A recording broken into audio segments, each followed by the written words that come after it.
Graça e paz, família Atos de Unção. Nós estamos dando início a esse estudo da Palavra de Deus, porque hoje pela manhã eu postei uma imagem, né, uma foto no grupo, e eu quero compartilhar com vocês, juntamente com o irmão Gabriel, que está aqui conosco, compartilhar com vocês aquilo que o Espírito Santo me revelou acerca dessa foto. Então eu vou mostrar para vocês aqui a foto.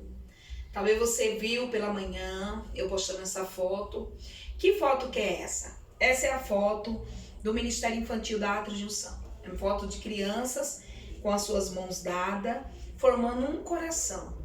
E pela manhã orando pela igreja, orando por esse processo que estamos passando, pela circunstância de quarentena, estamos em casa. O Espírito Santo foi ministrando ao meu coração uma palavra muito forte. Eu quero compartilhar com você nessa hora, nesse momento, que você possa entender e compreender tudo aquilo que estamos passando e onde Deus quer nos fazer chegar. Então eu quero que o Gabriel abra aí em Mateus, capítulo 18, né? Ele vai ler aí do versículo 1 ao versículo 9. Amém. Naquela mesma hora chegaram os discípulos ao pé de Jesus, dizendo: Quem é o maior no reino dos céus? E Jesus, chamando uma criança, a pôs no meio deles, e disse: Em verdade vos digo que, se não vos converterdes e não vos fizerdes como crianças, de modo algum entrareis no reino dos céus. Portanto, aquele que se tornar humilde como esta criança, esse é o maior no reino dos céus. E qualquer que receber em meu nome uma criança tal como esta, a mim me recebe. Amém. Mas qualquer que se escandalizar um destes pequeninos que crê em mim, melhor lhe fora que se lhe pendurasse ao pescoço uma mó de azenha e se submergisse na profundeza do mar. Amém. Vamos para João, capítulo 17. Aí a gente leu a passagem que Jesus foi indagado acerca do reino dos céus. O reino dos céus não é a salvação. O reino do céu vai além da salvação. A gente sabe que quando aceitamos a Jesus como Senhor e Salvador, nós nos tornamos filhos de Deus. Nós somos parte do reino de Deus. Só que muitos estão vendo. Quando Nicodemos foi ter com Jesus lá em João 3, Nicodemos indagou para Jesus: Jesus, o que eu tenho que fazer para ver o reino dos céus? E Jesus olhou para Nicodemos e falou: Nicodemos, não é somente para ver o reino, é preciso entrar no reino. E quando Jesus começou a falar dessa entrada do reino, ele falou sobre um novo nascimento, mas da água e do Espírito. Então não basta apenas você ser salvo, mas você precisa alcançar o reino, você precisa entrar no reino, você precisa viver este reino. E este reino foi comparado com o quê? Quando os discípulos indagaram aí em Mateus 18. Foi comparado acerca de uma criança. Então se nós olharmos para uma criança, né, que ela é considerada maior. Por que uma criança é considerada maior? Porque uma criança, ela não tem arrogância, ela não tem soberba, ela não tem vaidade, ela não tem exaltação. A criança é humilde. A criança, ela tem um coração sincero. A criança, ela não é hipócrita.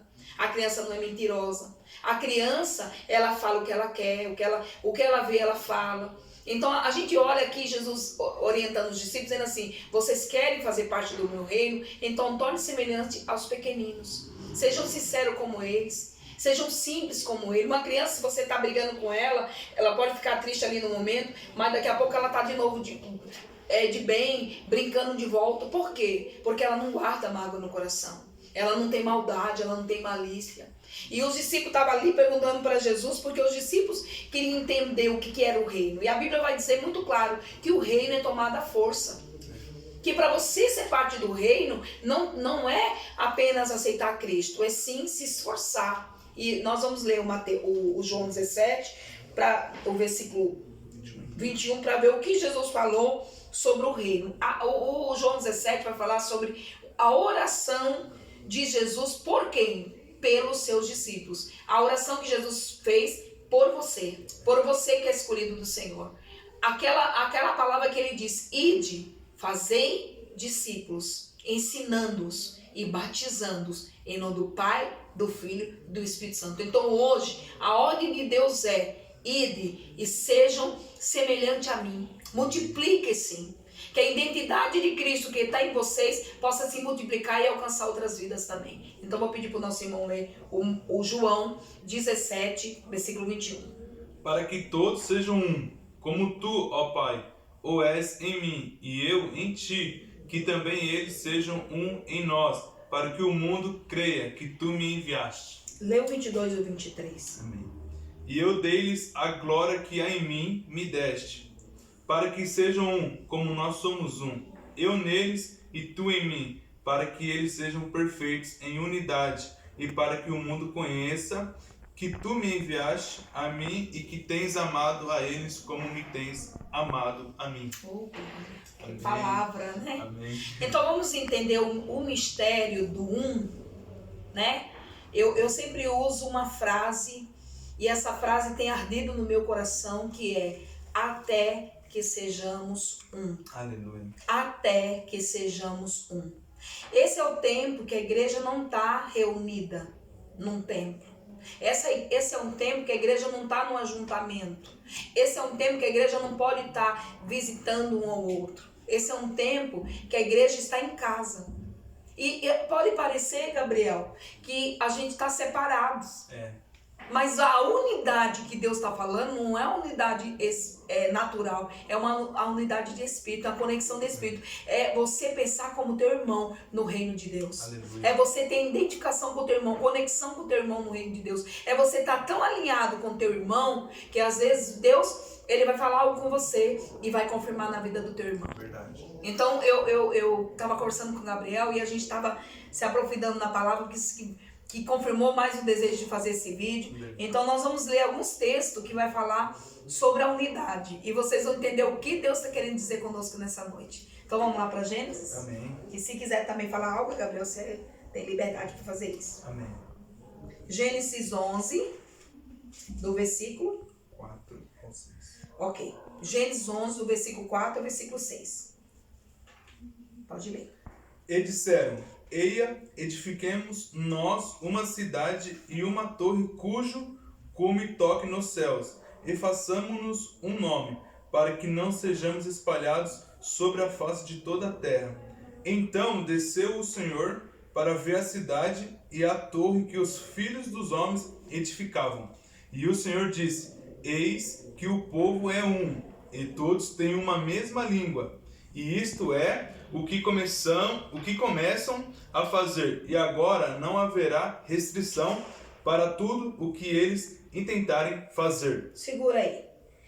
No versículo 6 vai dizer: o Senhor disse: eis que o povo é um. Interessante. Aquele povo tinha uma mesma língua, e aquele povo intentaram, no mesmo propósito, a construir uma torre, chamada a Torre de Babel. Aquela torre, qual era a intenção? É chegar-se até os céus. Aqueles homens queriam fazer algo independente de Deus. Tudo que você faz independente de Deus é Babel. Por isso que Jesus, lá em Mateus 18, ele se compara a uma criança, porque uma criança é dependente dos pais. Isso é muito interessante, porque aqui eles edificam uma torre para chegar ao céu, mas na própria força, não em Deus. Independente do Pai. Independente do Pai. E uma coisa que nós temos que entender é que dependemos uns dos outros. Consideramos uns aos outros superiores a nós mesmos. Aleluia. E quando a palavra vai dizer em Gênesis que Deus, ele desceu, Gabriel, Deus desceu na forma trino.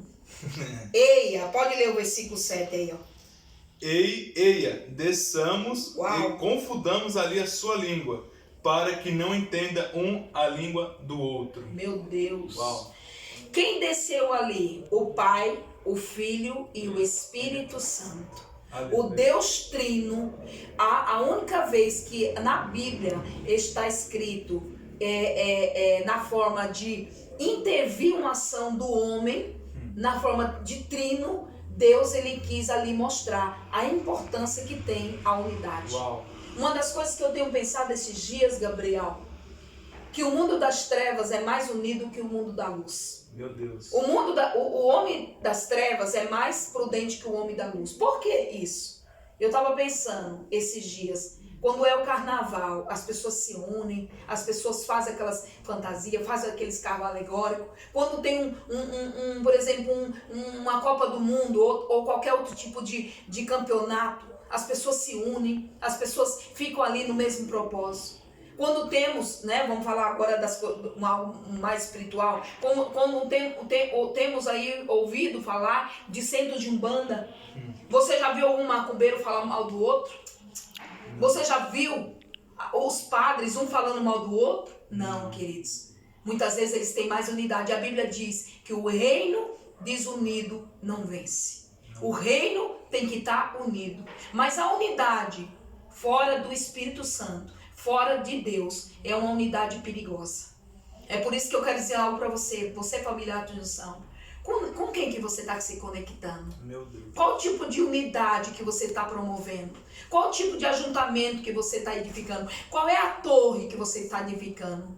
Porque muitos têm edificado torre, mas o Senhor quer que nós edifiquemos muros. Uau. Deus quer que nós edificamos, sim, algo que seja para a sua glória. E aí nós vamos dizer, desçamos e confundamos. Por quê? Porque eles tinham uma língua só. Eles tinham até concordância, Gabriel. O errado tinha concordância. Tinha. E eles iam até ser prósperos no trabalho que eles iam fazer. Sim. Então Deus interviu com a Trindade e confundiu a união deles. Imagina se nós tivemos a união estável. E Deus, sendo nosso Pai, Ele não vai vir para intervir, para acabar, mas sim para nos aprofundar no propósito dele mesmo. Sim. Isso é muito importante. Muito forte. Por isso que nós vamos chegar lá no João 17. E ali vai dizer, o versículo 9: por isso te chamou o seu nome Babel, porquanto ali confundiu o Senhor a língua de toda a terra, e ali os espalhou o Senhor sobre a face de toda a terra. Queridos, eu quero dizer algo para você nessa live, nesse vídeo. Nós estamos separados, naturalmente falando, mas nós não podemos estar desunidos. Nós temos que andar em concordância, em unidade, em amor. Nós temos que estar um pelo outro, né? Existe sim, muitas nações, mas algo que eu quero trazer para esse tempo. Quem é a sua nação? A nossa nação é Brasil. E muitas vezes a gente vê pessoas dentro do Brasil e torcendo para que o Brasil dê errado.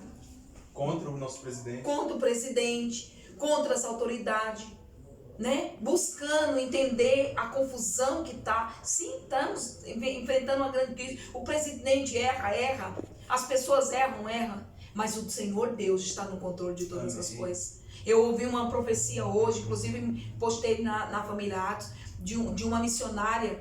E aquela missionária ali missionária isso aqui, Maranhão, ela falava acerca da traição que Bolsonaro ia sofrer. Ela falava acerca da pandemia do coronavírus que ia vir. Ela falava acerca de um país chamado Brasil, que Deus estava fazendo um rebuliço para que este país tivesse confiança em Deus.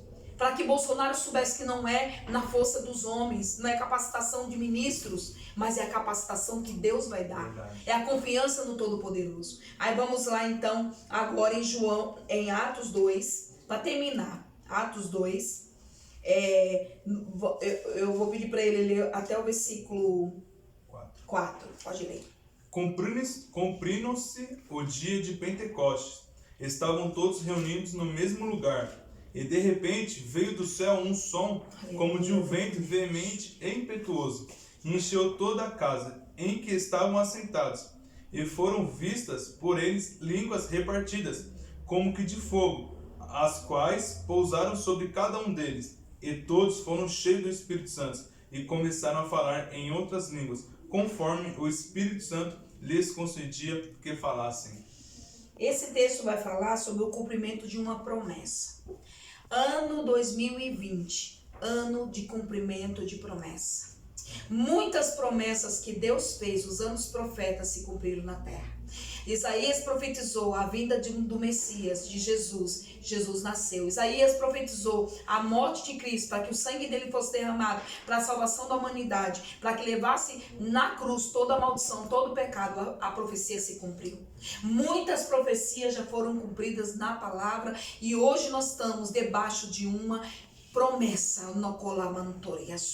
Hoje nós estamos, aleluia, aguardando, aleluia, uma promessa. E assim como no dia de Pentecostes, aquele povo, eram os judeus, estava reunido naquele lugar, e havia ali muitas nações reunidas ali, havia ali pessoas de todas as nações debaixo do céu, buscando, aleluia, ali o cumprimento daquela promessa. Era o dia de Pentecostes, era uma festa judaica. E a palavra do Senhor diz que da mesma forma que havia várias línguas, lembra de Babel? Ele confundiu as línguas e dividiu as línguas. E quando eles falavam uma língua só, eles falaram várias línguas. Mas se cumpre no dia de Pentecostes, porque Deus nunca quis descer na terra para separar o homem. Deus nunca quis desfazer os intentos do homem. Mas se os intentos dos homens não são de Deus, que se não vem do coração de Deus, eles são, aleluia, como Torre de Babel. Ele se desfaz. É semelhantemente como um homem que coloca a sua casa numa areia. O homem que constrói a casa na areia, vem o vento e aquela casa vai ao chão. Ei, querido, aonde você está edificando a tua casa? Aonde você está edificando? Essa obra que você está fazendo, ela está edificada na rocha ou na areia? Porque o outro homem edificou a rocha, a casa na rocha, e veio o vento, veio a chuva, veio a tempestade. E a casa ficou de pé. Glória a Deus. Eu quero te dizer nessa live algo. O que é de Deus permanece, mas o que é de engano cai por terra. Fica confundido. Fica confundido. Aleluia. E aqui no dia de Pentecostes, ele veio semelhante como um vento impetuoso. Esse vento do Espírito Santo. Esse vento que o Gabriel hoje estava conversando comigo, falava, pastor, eu sinto como um vento que flui dentro de mim. Eu sinto como um fogo que queima dentro de mim. Isso é o sinal da presença do Espírito Santo. As línguas são sinais para os que creem. As línguas são sinais para que a gente tenha a ter certeza que o Senhor, aleluia, verdadeiramente nos selou com a promessa do Espírito Santo. Então, para terminar aqui, nós vamos falar, eles foram cheios e começaram a falar em outras línguas. E quando eles foram cheios, cada um entendia na sua própria língua. Mas sabe o que eu quero dizer que esse mistério é? A língua é uma só. Aleluia, aleluia. A mente de Cristo é uma só. A unidade do corpo é um só. O Espírito é um só. É um só batismo, um só Senhor, uma só língua. E o Senhor está dizendo, eu estou trazendo unidade para a igreja. Em nome de Jesus. Você que está ouvindo esse vídeo, receba essa unidade. Você não está sozinho. Você não é mais um. Você é parte de um reino. Nós estamos junto com você. Então, queridos, nos cultos online, participem. Dê o seu glória, põe o menininho lá com a mão levantando, põe um coraçãozinho, sabe? Coloca um emoji lá, coloca qualquer coisa, qualquer palavra.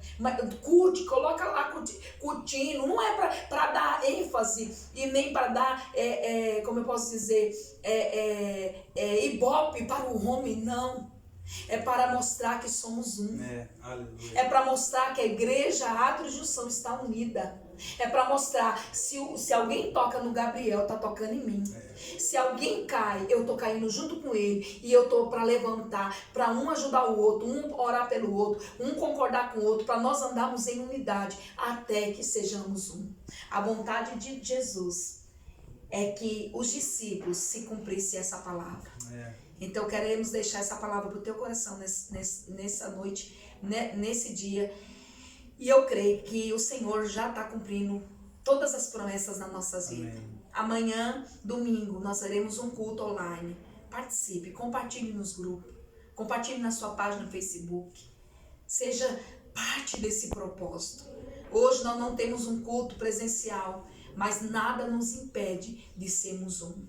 Nada nos impede de avançarmos no Espírito Santo. E vamos edificar não uma torre de Babel, mas vamos edificar uma obra que está fundamentada na palavra de Deus. Um edifício espiritual. Amém? Aleluia. Eu vou pedir para o nosso irmão Gabriel fazer uma oração. Amém. E nessa oração nós vamos declarar que nós somos um diante do Senhor e diante de todos os povos. Amém. Jesus, nós te amamos Sim, por saber, Pai, que o Senhor orou para que nós sejamos um contigo e com Deus, Pai. Sim, Pai. Obrigado, Jesus, por esta oração. Obrigado, E para nos fazer entender hoje, Pai, Sim. que nós estamos conectados, que nós Obrigado. possamos falar a mesma língua, Pai. Sim, Deus. Em nome de Jesus, toca, Papai, na vida desta pessoa que está ouvindo, Papai, esta mensagem que veio diretamente do Teu trono, Pai. Sim, Deus. Em nome de Jesus, que ela possa entender, Papai, que este ministério é um com o Senhor, Sim, Pai. Pai. E nós te adoramos, Papai, porque o Aleluia. Teu nome, Papai, é o nome mais Oh, alto, Deus, Papai. obrigado, Papai, lá em Jesus. Gênesis, Papai, 11, eles colocaram um nome Oh, nesta Deus. torre. Mas hoje, Papai, o Senhor colocou um nome Oh, que está acima de aleluia, todo outro nome. Deus. E esse nome é Jesus, Aleluia, aquele que orou por nós e nos amou primeiro. Sim. Em nome de Jesus, Pai, nós oramos e agradecemos. Agradecemos. Amém. Em nome de Jesus. Amém. Amém.